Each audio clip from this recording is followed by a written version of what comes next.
পথ, সেই পথ মহাপরাক্রমশালী আল্লাহর এবং প্রশংসিত পথ। এই পথ দেখানোর জন্য এই কোরআন আসছে। এই কোরআন এসেছে রমজান মাসে। আল্লাহ তাআলা সূরাতুল দুখানের মধ্যে বলছেন যে ইন্না আনজালনাহু ফী লাইলাতিন মুবারাকাতিন ইন্না কুন্না মুনজিরিন ফিহা ইফরাকু কুল্লু আমরিন হাকীম। আমি এই কোরআনকে বরকতময় বা মোবারকপূর্ণ রাত্রে নাযিল করেছি। এই রাত্রে আমি সমস্ত বিষয়ের সিদ্ধান্ত গ্রহণ করে থাকি। তো এই বিষয়ে আমরা সবে বরাতের সময় আমরা অনেক সময় খুব আবেগাপ্লুত ভাবে এই নিয়ে ছোটাছুটি করি যে আজকে ভাগ্য রজনী। সেদিন আমরা আলোচনা করেছিলাম যে এই রজনী সংক্রান্ত ভাগ্য রজনী বলা হয়, এটা শুধু একজন তাবেঈ থেকে বর্ণনা আসছে, তাবেঈ ইকরিমা, তার থেকেই শুধুমাত্র বর্ণনা এসেছে। আর সকলের মতে হচ্ছে ভাগ্য রজনী যেটাকে বলা হয় সেটা হচ্ছে সবে কদর বা রমজান মাসে যে কদরের রাত্রি, এটাকে বলা হয় ভাগ্য রজনী। এবং মুফাসসির কিরাম সেটাকেই গ্রহণ করেছেন। মুফাসসির কিরাম এই মতটাকেই বেশি গ্রহণ করেছেন যে এই ভাগ্য রজনীটা হচ্ছে সবে কদর। আল্লাহ তাআলা এখানেও তাই বলছেন ইন্না আনজালনাহু ফী লাইলাতিল কদর। আমি এই কোরআনকে নাযিল করছি আপনার উপর কদরের রাত্রিতে। কদর মানে পরিমিত, কদর মানে ভাগ্য, ভাগ্য রজনী নির্ধারিত। আরবি শব্দের অর্থ হচ্ছে নির্ধারিত, যেটা মানুষের জন্য নির্ধারণ করা হয়েছে, এরকম রাতকে বলা হয় কদর। সম্মানিত মুসলিম, আল্লাহ রাব্বুল আলামিন এই সূরার পরেই বলেছেন আমা আদরাকা মা লাইলাতুল কদর। হে নবী, আপনি কি জানেন এই লাইলাতুল কদর কি? কদর যে বললাম, কদর রাত্রে কোরআন নাযিল করেছি, তাহলে সেই কদরের মর্যাদাটা কি, এটাকে আপনি জানেন? কদর রাতের মর্যাদা সম্পর্কে আল্লাহ তাআলা নিজে এবার বলছেন যে তানাজ্জালুল মালাইকাতু ইন্না আনজালনাহু ফী লাইলাতিল কদর ওয়া মা আদরাকা মা লাইলাতুল কদর লাইলাতুল কদরি খায়রুম মিন আলফি শাহর। এই রাত হচ্ছে হাজার মাসের চাইতে উত্তম। একটি রাত, কদরের রাত, হাজার মাস একজন মানুষ ইবাদত বন্দেগীতে কাটায়। হাজার মাস বলতে আমাদের দুনিয়ার হিসাবে আসে 83 বছর 4 মাস, কিন্তু আল্লাহ তাআলা এখানে বলছে খায়রুম মিন আলফি শাহর। খায়রুন শব্দ দ্বারা উত্তম বুঝেছে, যেটা হাজার মাসের চাইতে উত্তম। 1000 মাস যদি একজন ব্যক্তি ইবাদত করে, ওই যে বনী ইসরাঈলের যে ঘটনা রাসূল বলতেছিলেন, আর কোরআনের এই সূরাটি নাযিল হয়েছে সেই প্রেক্ষাপট, যে আল্লাহ রাসূল বলছে যে এক ব্যক্তি বনী ইসরাঈলের 1000 মাস ইবাদত করতেছিল, সারা রাত ইবাদত, দিনের জিহাদের ময়দান, এভাবে সে 1000 মাস অতিবাহিত করেছে। সাহাবাদেরকে এই প্রেক্ষাপটে আল্লাহ তাআলা আয়াত নাযিল করে সান্ত্বনা দিয়েছেন, তোমাদের জন্য বছরে একটি রাত আছে, সেই রাতটি হচ্ছে কদরের রাত। এই রাত্রি তোমাদের জন্য, ওই যে বনী ইসরাঈলের ব্যক্তি 1000 মাস যে ইবাদত করছে, তার চাইতে অত্যাধিক উত্তম মাস হচ্ছে, উত্তম রাত হচ্ছে ওই রাত্রি। সুবহানাল্লাহ, 1000 মাসের চাইতে উত্তম বলা হয়েছে। তানাজ্জালুল মালাইকাতু ওয়ার রূহু ফীহা বিইذনি রাব্বিহিম মিন কুল্লি আমর। তানাজ্জালুল মালাইকা, এই রাত্রিতে ফেরেশতারা পৃথিবীতে অবতরণ করে। সবসময় ফেরেশতা পৃথিবীতে অবতরণ করছেন, আছেন, চলছেন। ফেরেশতা আমরা দেখতে পাই না, ফেরেশতা পৃথিবীর সর্বত্র সবসময় জন্য চলাচল করছে। কেন আল্লাহ এখানে আবার তানাজ্জালুল মালাইকা বললেন? এটা হচ্ছে স্পেশাল একটা ফেরেশতার টিম। আল্লাহর কাছে যত ফেরেশতা আছে, লক্ষ লক্ষ কোটি কোটি হাজার গুণ বেশি ফেরেশতা রয়েছে। যে একটা টিম বা এরকম স্পেশাল কিছু ফেরেশতা এই রাতে অবতরণ করে। তানাজ্জালুল মালাইকাতু ওয়ার রূহু ফীহা বিইذনি রাব্বিহিম মিন কুল্লি আমর। এই রাতে আল্লাহ তাআলার পক্ষ থেকে আদেশ দিয়ে, নির্দেশ দিয়ে ফেরেশতা এবং ফেরেশতাদের সর্দার রূহ, ফেরেশতাদের সর্দার হযরত জিবরাইল আলাইহিস সালাতু ওয়াস সালাম, তিনি পৃথিবীতে রূপে অবতরণ করেন। কতক্ষণ থাকেন? হাত্তা মাতলা আইল ফাজর, যতক্ষণ না ফজর উদিত হয় ততক্ষণ পর্যন্ত এই ফেরেশতারা হযরত জিবরাইল আলাইহিস সালামের সাথে দুনিয়াতে এসে সর্বত্র ঘুরতে থাকে, দেখতে থাকে কে আছে ক্ষমা চাওয়ার, কে আছে মাফ চাওয়ার, কার কত ইচ্ছা আছে আল্লাহর কাছে ক্ষমা চাওয়ার জন্য, কে আল্লাহর কাছে কিভাবে ক্ষমা চায়।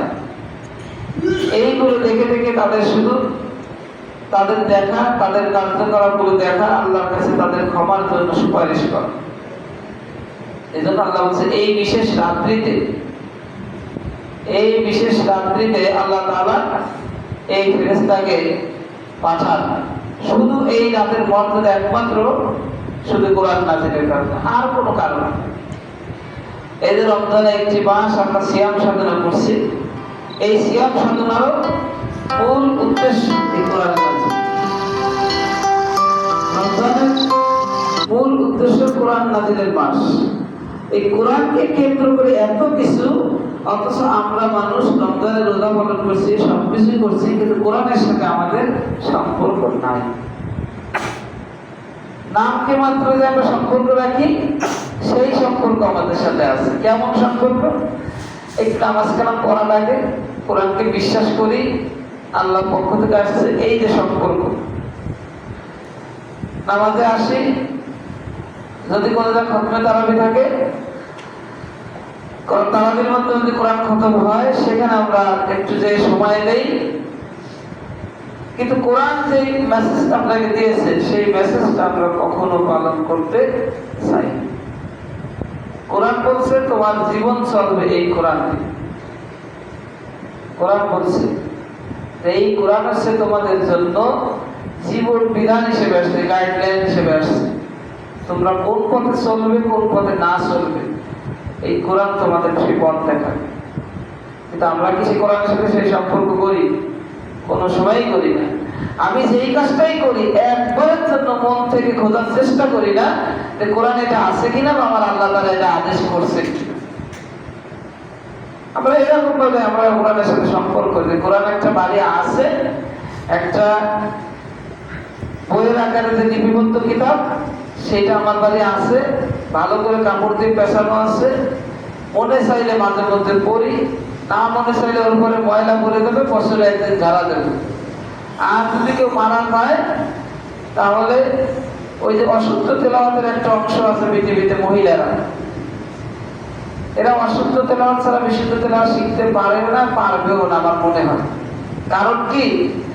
আমাদের পরিবেশ। অনেক মহিলারা পারে বিশুদ্ধ। কারা? যারা ছোটবেলায় মাদ্রাসাতে পড়ছে, অথবা হিফজ পড়ছে, অথবা ভালো কারির কাছে গিয়ে ছোটবেলায় মশ করছে, তারাই একমাত্র ভালোভাবে পারে।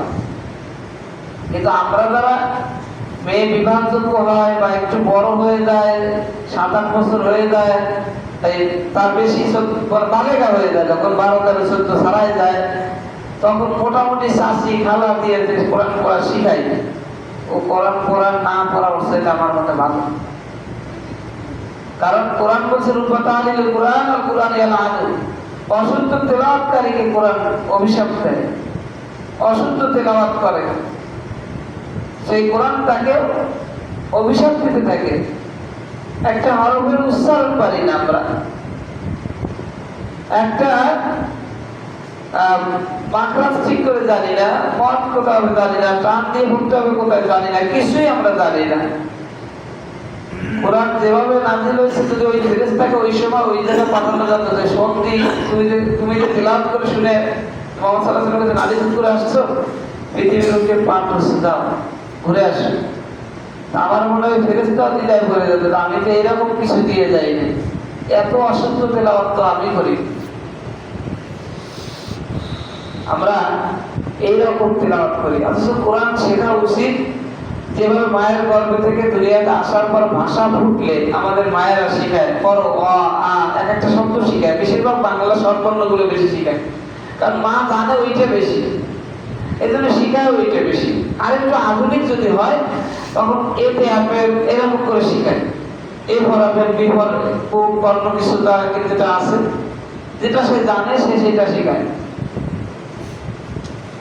কিন্তু ধর্মীয় দিক থেকে যেটা শেখানো উচিত, এরপরে ছোট তখন একটু মোটামুটি স্কুলে যাওয়ার সময় হয়, তখন যদি মাদ্রাসা জগতারা ডাকে তখন নাক ছিটকায়, কিন্তু কিন্ডার গার্ডেনের ছেলে মেয়েরা নিজে বাড়িতে দিয়ে আসে।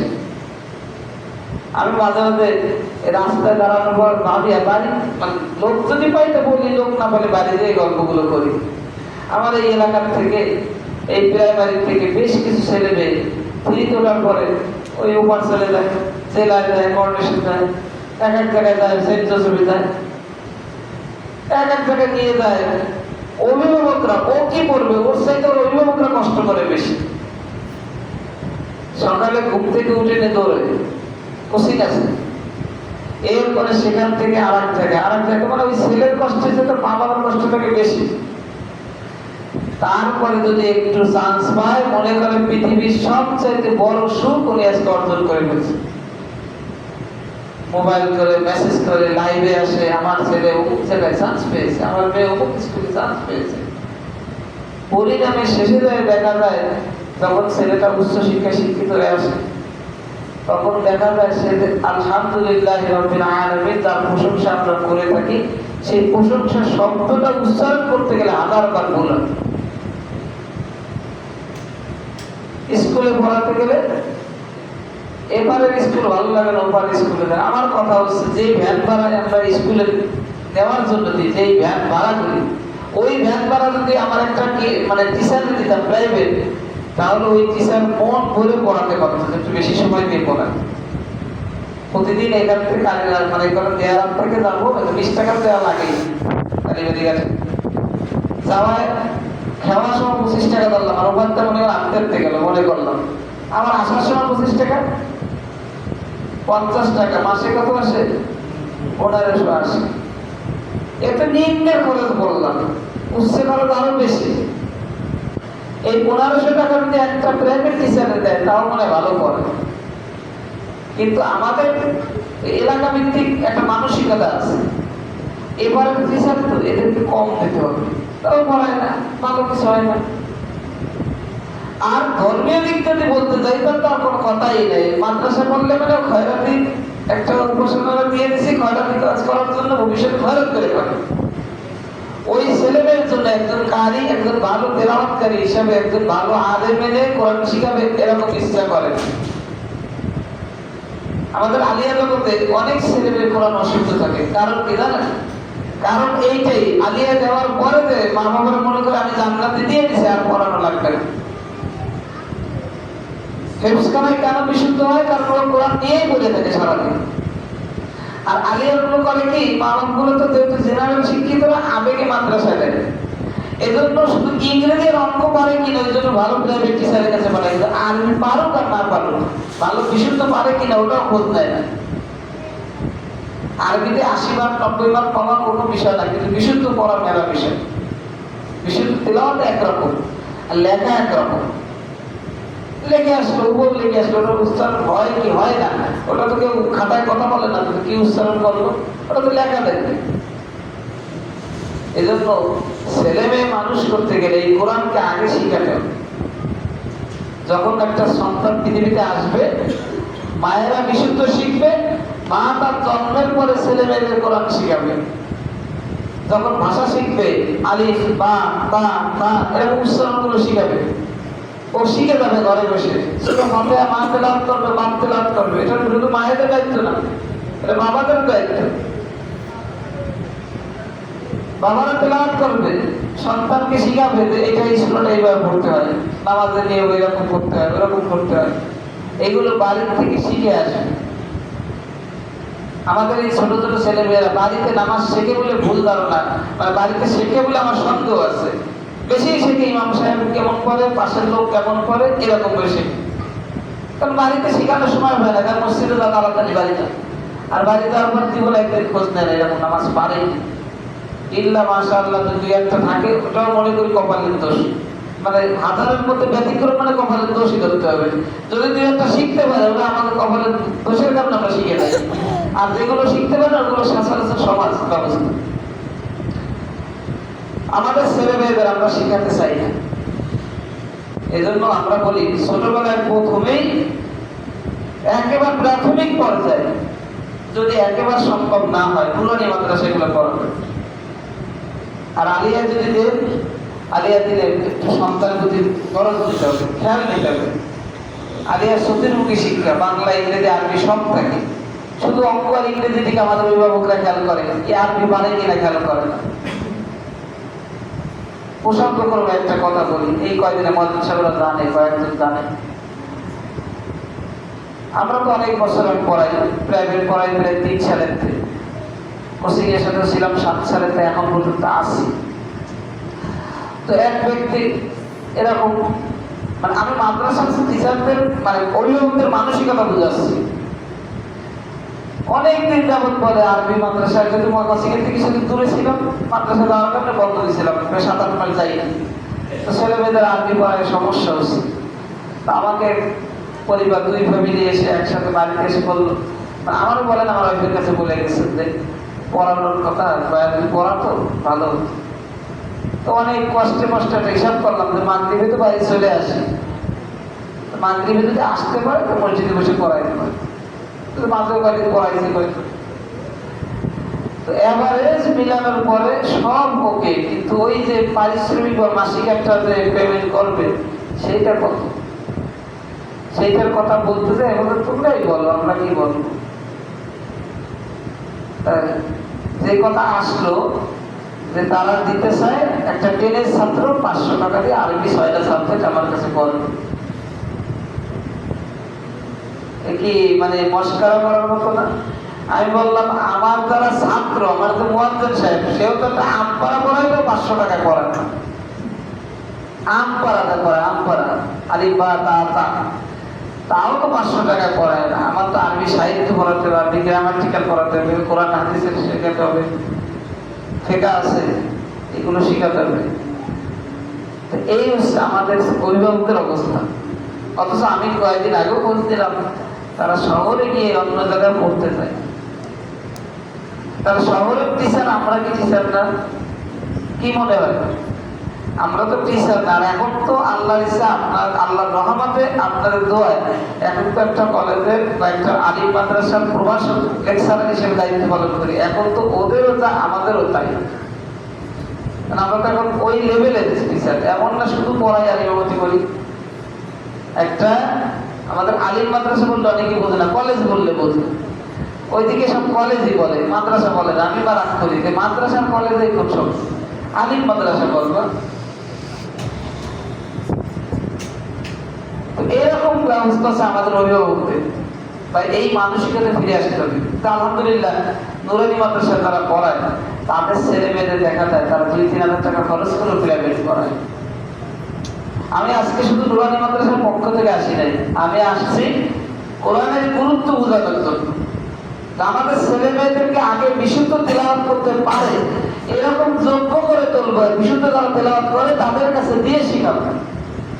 তা না হলে সারা জীবন তেলাওয়াত করবে, নামাজও কবুল হবে না, কোনো কিছু কবুল হবে না। কারণ নামাজ ভঙ্গের প্রথম কারণ রয়েছে অশুদ্ধ তেলাওয়াত। তেলাওয়াত যে অশুদ্ধ করছে, এই যে একামত দেওয়া শুনি মাঝে মধ্যে মুসল্লিরা যখন একামত দেয়, একামত নিয়ে নিজেই মাঝে মাঝে খারাপ লাগে। কেউ বসছে একেবারে, কেউ না পারলে ইমাম সাহেব দেবে। মুসল্লিরা যখন একামত দেয় তখন থামাই দেওয়াটা কষ্ট হয়ে যায়। আশহাদু, এইটা এখন পর্যন্ত আমি কয়েকবার এখানে বসে আলোচনা করছি, আশহাদু হয় না, আশহাদু হয়। আর হামজা শিন গোলহা, মানে বাংলায় গেলে আ দিয়ে তবে মুশাদ হয় একা, আশহাদু। আমরা বলি কি আশহাদু লা ইলাহা ইল্লাল্লাহ, আশহাদু লা ইলাহা ইল্লাল্লাহ, আশহাদু লা ইলাহা ইল্লাল্লাহ, লা ইলাহা আছে। এটা আমাদের একটা পার্থক্য আছে, এটা আমরা বুঝি। কারণ কি আমরা তো গ্রামাটিক্যাল বা আরবি শব্দের সাথে সম্পর্ক নাই, আমাদের নাই বললেই চলে। এরকম কারণেই আমাদের এই অশুদ্ধ তেলাওয়াত। কদ কামাতিস সালাত, কদরে আমরা বলি কাদ কামাতিস সালাত, অনেকে কদ আর কাদ এক না। অক্ষরের পরিবর্তনের কারণে অর্থের পরিবর্তন হয়, এগুলো আমাদের বুঝতে হবে, গুরুত্ব বুঝতে হবে। প্রতিদিন এক আলোচনা কিন্তু মানুষ করে না, কাছাকাছি কিছু আলোচনা হয় কিন্তু একটা না। এই প্রতিদিনের তো নিজের ভিতরে ঢুকতে হবে যে আমার কি করা উচিত, ইমাম সাহেবরা কি বোঝাতে চাইছে, বোঝা উচিত। সম্মানিত মুসলিমরা, এই জন্য এই কোরআন আসছে আপনাকে পথ দেখাতে। এই কোরআনের প্রথম কাজ কোরআন বিশুদ্ধ তেলাওয়াত করা। এরপরে কোরআনকে বোঝাটাও একটা ইবাদত। কোরআন বোঝা, কোরআনের যে অর্থ আছে, কোরআন কি ব্যাখ্যা করছে, কি বুঝিয়েছে, উলামায়ে কেরামের ব্যাখ্যার আসল থেকে কি পেয়েছে, সাহাবাদের থেকে কি পেয়েছে, কিতাবের মধ্যে কিভাবে লেখা হয়েছে, এই জিনিসটাও জানার প্রয়োজন আছে। এটাও একটা ফরজ। আমরা মনে করি কোরআন শুধু তেলাওয়াত করাই ফরজ, কোরআন বোঝাটাও ফরজ। আল্লাযীনা আতাইনাহুমুল কিতাব ইয়াতলুনা হাক্কা তিলাওয়াতি, এই ইয়াতলুনা হাক্কা তিলাওয়াতির তাফসীরে লিখছে কোরআনকে বিশুদ্ধভাবে উচ্চারণের সাথে বুঝে বুঝে তেলাওয়াত করা হয়েছে কোরআনের হক। আমরা মনে করি শুধু তেলাওয়াত করলেই কোরআনের হক হয়ে যায়। মাঝে মশিউর রহমান সাহেব শিল্পী, মশিউর রহমান এরকম একটা গজল গাওয়ার পরে আমাদের আলেম সমাজ তাকে, যেহেতু সে শিল্পী হচ্ছে সাইমন শিল্পী গোষ্ঠী, আপনার জামাতের শিল্পী ওই একাডেমি, এই জন্য তারা ডিটারজেন্ট দিয়ে ধোয়া শুরু করে দিল, যার দ্বারা কোনো ময়লা না থাকে। তারা জাহেল বানাইলো, মূর্খ বানাইলো, অনেক কিছু বানালো। কোরআনকে উনি বলছিলেন যে না বুঝে আর করলে এরকম কিছু শব্দ, যে কোরআনের অর্থ না বুঝে বললে ওর ফায়দা আসবে না। ফায়দা মানে বাস্তব জীবনে ফায়দা আসবে না। আপনি কি বুঝলেন কোরআন পড়ে? আপনি এখানে বলে গেলেন ওয়াইলুল লিকুল্লি হুমাযাতিল লুমাযা, বাইরে গিয়ে বললেন কমিটির সভাপতি সাহেব খারাপ, ইমাম সাহেব খারাপ, সেক্রেটারি খারাপ, এগুলো চলে না। বললেন আয়াতে বললেন কি, কেবল যে তারা ধ্বংস হোক তার সামনে এবং পিছনে মানুষের নিন্দা করে, দোষ চর্চা করে। আপনি যে বাইরে যে দোষ চর্চা শুরু করে দিলেন, এই ইমাম সাহেবের না, ওই ইমাম সাহেবের না, ওর তেলাওয়াত ভালো না, এর তেলাওয়াতটা অনেক ভালো। এরকম করি না আমরা? আমি ইমামকেই বুঝালাম, পাবলিক বাদ দিলাম। আমরা তো তেলাওয়াত করি, সে তেলাওয়াতটা বুঝেই নাই যে আমি কি তেলাওয়াত করলাম। ওয়াইলুল লিল মুতাফফিফিন আয়াত পড়ার পরে সূরা মুতাফফিফিন করে যে দোকানে যায় মালে কম দেয়, বলে গেলাম একটু দুর্ভোগ তাদের জন্য যারা মাল নিজে নেওয়ার সময় বুঝে নাই আর অন্যকে দেওয়ার সময় কম দেয়। এই যে পড়ে গেলাম, আমি কি করলাম আমি নিজেও জানি, কারণ আমি তো বুঝি না। এইটাই বোঝানো হয়েছিল, কোরআন না বুঝে তেলাওয়াত করলে কোরআনের ফায়দাটা মানুষ পায় না। বাংলাদেশে তো কোরআন তেলাওয়াত অ্যাভেলেবেল চলে, কোরআনটা অ্যাভেলেবেল তেলাওয়াত চলে, অন্য দেশের তুলনায় কম বেশি বাংলাদেশে চলে। অসংখ্য হাফেজ আছে বাংলাদেশে, অনেক হাফেজ আছে, মহিলারা তেলাওয়াত করে। আর পুরুষরা মনে করে এই তেলাওয়াত থেকে আমরা সম্পূর্ণ বঞ্চিত, বা আমাদের এটা দরকার নাই, এই দায়িত্ব থেকে আমাদের মুক্ত দেওয়া হয়েছে, তাই না? কোরআন শুধুমাত্র মহিলাদের জন্য, আর হেফজুল হুজুরদের জন্য, আর ইমাম সাহেবের জন্য নাযিল হয়েছে, এরকম। কোরআন নাযিল হয়েছে সমস্ত মানুষের জন্য, হুদাল লিন্নাস, সমস্ত মানুষের জন্য কোরআন এসেছে। কিন্তু আমরা তো যারা প্রাপ্তবয়স্ক আছি, আমরা অধিকাংশই কোরআন জানি না। কোরআনের সাথে আমাদের সম্পর্ক নাই বললেই চলে। কিন্তু দেখা যায় অনেক জায়গায় আমরা উচ্চ শিক্ষিত হওয়ার পরে এই ওলামায়ে কেরামের কোরআন বোঝাতে আসি। আমরা জেনারেলি অনেক সময় কোরআন বোঝাতে আসি ওলামায়ে কেরাম। জানেন কোরআনে কি আছে? আপনারা জানেন এরকম আছে, এরকম আছে। ছোট্ট উদাহরণস্বরূপ বলি, এখানে গত শুক্রবার আমরা মিটিংয়ে বসছিলাম, যারা যারা ছিলেন তাদের নিশ্চয়ই মনে আছে। এটা কিন্তু আমাকে ছোট করার জন্য বলে, আমি বোঝানোর স্বার্থে বলছি। মরিচ বাতি যারা নিবিড় জলে গেটের এই বাড়ির বাতি সংক্রান্ত মাসালা বলতে দেয়, আলেমদের কাছে না জিজ্ঞেস করার আগে পাবলিকের প্রশ্ন তো দেওয়া হয়ে গেছে অনেকে, যে এটা জায়েজ না, ওইটা জায়েজ না, এটা পূজা মণ্ডপ হইল। আলেমদের কাছে শুনছে, শোনে নাই তা না। মানে পাবলিকের প্লেসে, পাবলিক প্লেসে আপনি একটা মাসালা জিজ্ঞেস করেন, তো যেমন রোগীর চাইতে ডাক্তার বেশি, এদেশে সেরকম মুফতির সংখ্যা বেশি। ঠিক এরকম প্রত্যেকটা জায়গায় আপনি এখন বাইরে যে আমার কাছে একটা মাসালা জিজ্ঞেস করেন, দেখবেন পাশের থেকে আর এক লোকের ফতোয়া দেওয়া হয়ে গেছে। কারণ এই কোরআন বোঝে না, কিন্তু ওই ক্ষেত্রে একটু বোঝার ভাব নাই যে আমি অনেক বুঝি। এই অভ্যাসগুলো আমাদের ত্যাগ করতে হবে। কোরআন বুঝে পড়তে হবে, কোরআন বোঝা শিখতে হবে। কোরআন যদি আপনি তেলাওয়াত না পারেন, আজকে নিয়ত করবেন যে আমি অবশ্যই শিখবো। আমরা অনেক সময় বলি হুজুর আপনাদেরকে ধরলে আপনারা পড়ান না, মসজিদে মুয়াজ্জিনকে কইছি পড়াতে, ইমাম সাহেবকে কইছি পড়াতে, তো পড়াতে চায় না। আপনি যদি পড়ানোর পরে একের মাস গেলে 300 টাকা 400 টাকা দেন, আর এই মাসালা শুরু হয় কোরআন পড়ে টাকা দেওয়া যাবে কি? এত বড় নিম্ন মানসিকতা মানুষের নিচু, মানে এত নিচু হলে মানুষ এই কথা প্রশ্ন করতে পারে। বিশেষ করে এই যে তারাবির সময়, আমরা তো সূরা